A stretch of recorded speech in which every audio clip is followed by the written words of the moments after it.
Hey everyone, and welcome to AI Explains ICT. Today, we are going on a bit of a treasure hunt. We're going to dive deep into the commodity markets to find what are known as mega trades, the absolute biggest, most explosive moves of the entire year. All right, so this video is all about the core content from month 11, episode 1. And the main topic this month? Mega trades. I'm serious, you're going to want to grab a pen and paper for this one. The ideas we're about to cover are absolutely fundamental if you want to learn how to spot and really capitalize on the market's most powerful trends. So just imagine for a second, what if you could spot a market's most explosive trend? I mean, its biggest move of the year, before everyone else even knows what's happening? That's really the core idea here. It's all about finding that hidden treasure, right there in the charts. Okay, so let's start with the basics. What exactly is this legendary treasure we're looking for? What are these mega trades? So a mega trade, and by the way, ICT credits the legendary trader Larry Williams with this concept, is basically a huge price swing or trend that can lead to absolutely massive potential gains. But here's the most important part. It has to outperform all of its related markets. These aren't just random spikes on a chart. They're driven by some serious institutional money and real-world supply and demand. Now look, you might be tempted to just become an expert in one thing, right? Like, say, gold or crude oil. But ICT actually warns against that. And the reason is pretty simple. Your favorite market could just go to sleep for months. It might not give you any good setups, while at the same time, other commodities are just exploding higher. To find the real mega trade, you've got to be scanning the entire universe of markets. And to do that, well, we're going to need a map. I want you to think of the commodity markets as this giant treasure map, and it's broken down into different lands or sectors. So let's go ahead and chart our course. First up, we've got the grains. Now, this list might look kind of long, but ICT tells us to really just focus on three: soybeans, wheat, and corn.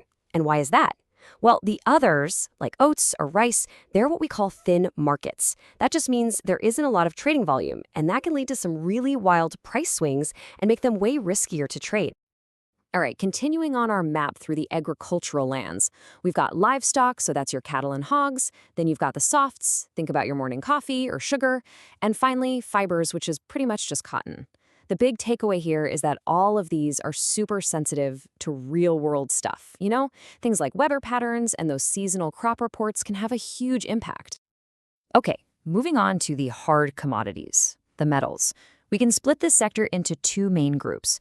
First, you have your precious metals, where we're really just focused on gold and silver. Then you've got your industrial metals, and the big one there is copper. People often call it a barometer for how the global economy is doing. And just like with the grains, we're going to steer clear of the thinner markets like palladium and platinum. We want to focus on where the big money, the major players, are active. And the last major region on our map is the energy sector. This is where you'll find the heavy hitters like crude oil, heating oil, gasoline, and natural gas. Now, these markets are incredibly sensitive to big economic news and, of course, geopolitical events. That stuff can light a fire under these markets and kick off some truly massive trends. All right, so now we have our map of the entire commodity world. But hey, a map is pretty useless if you don't have the tools to find where X marks the spot, right? So now, let's put together our treasure hunting toolkit. This little graphic right here, this is basically our compass. It's the visual anchor for the whole analytical process we're about to walk through. Think of it as a repeatable framework, a system for sifting through all those markets to find potential mega trades. So let's break that framework down into 5 really clear steps. Now, this whole process is kind of like a funnel. We start off really broad, looking for the right market conditions. That's going to be step 1, finding a premium, and step 2, checking the US dollar. Then we start to zoom in, trying to find the strongest performer within those conditions. And that's step 3, finding relative strength. And step 4, identifying the sector leader. And finally, step 5 is all about what you do with that information. So let's walk through each one. Step 1 is all about finding a premium. Now, in the futures market, all that means is that the price for getting a commodity right now is higher than the price for getting it delivered sometime in the future. Just think about what that's signaling, right? It means buyers want that stuff, and they want it now. They are willing to pay more for it today. That sense of urgency, that potential for a supply squeeze, that is a classic ingredient for an explosive bull market. Okay, step 2 is to check on the US dollar. Now, as a general rule of thumb, a falling dollar is usually good for commodities, it's bullish, and a rising dollar is usually bad for them, it's bearish. But I have to stress, this is not a perfect science. There are definitely times when they move together, so we're using this as a guide, not as some kind of absolute law. And that brings us to the really cool part, step 3, finding relative strength. This is where we start to see the footprints of smart money in the sand. So when the overall market takes a dip, what we're looking for is that one commodity inside a sector that just refuses to make a new low. What does that tell us?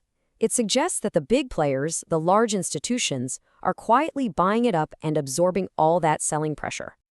Theory is great and all, but let's see how this actually works in the real world. We're going to look at a really powerful example of how you can use these tools to pinpoint the strongest leader in a sector. Okay, so take a look at the screen. We've got two charts here from mid-2017. On the left, we have soybeans, and on the right, we have wheat. Now, they're both in the same sector, right? They're both grains.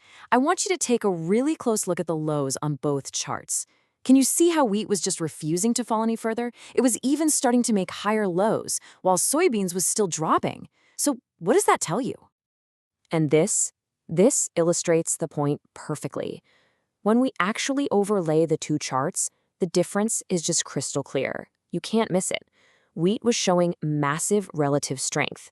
That failure to make a new low, that was a huge, flashing signal that smart money was piling into wheat, marking it as the true leader of the pack. So what was the result of that analysis? Well, by spotting that wheat was the stronger commodity, a trader could have gotten into a move that produced a staggering $6,500 per contract. Now let's compare that to what happened with soybeans.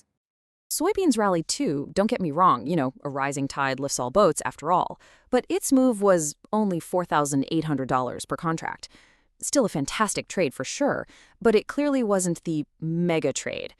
And this is exactly why finding that leader is so critical.